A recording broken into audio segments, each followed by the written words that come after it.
he got in the hall. I was so overjoyed, so overjoyed. So we're here with Donnie Shell, one of my heroes, and definitely grateful to this Hall of Famer and just part of this great dynasty. And what was it like, coming, when you were drafted in '74? You were undrafted, but obviously you did whatever it took to make the team.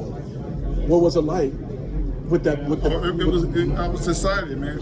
The Pittsburgh Steelers is my favorite team, and have an opportunity to come and play for them. I was great, and looking forward to training camp. Yeah, looking forward to training camp. And you were one of the ones really that played special teams, even when you played your position at safety.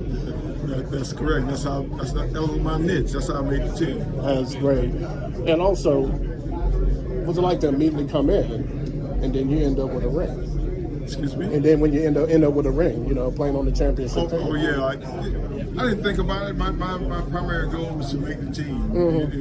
I'm trying to break a lineup, but they had 4 of our defensive back, 4 of the stars had made the Pro Bowl. Some great players. Yeah, so it was tough to break into the lineup. So I said, whoa. I know my niche now. It's just special teams. That's my niche. And one of the things I remember, because I was born in '72, so I was 2 when y'all first won. But the Super Bowl that I paid attention to was '79. So that's always a special year for me for obvious reasons. So I had a chance to watch Super Bowl 14, and then as I got older, I began to read up on the stats. You were known for interceptions. I mean, you were averaging between 5 to 7 interceptions a season. That's correct. I think at the end of my career, I set a record for strong safety, and still strong. Yeah, 51, right? Yeah.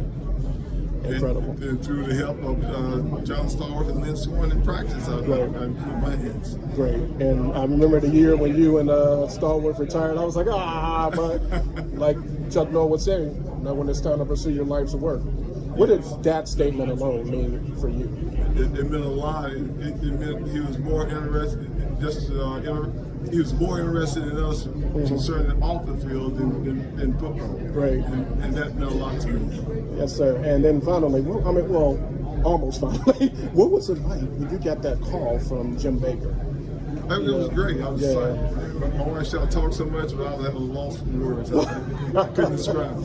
Yeah, that's incredible. We were just very proud indeed. And, I have a lot of connection with Tony Dungy. I consider him a mentor, and then just so many as well. I remember when he made that, he advocated for you to get into the Hall of Fame. He allowed me to introduce him when he got elected. So cool.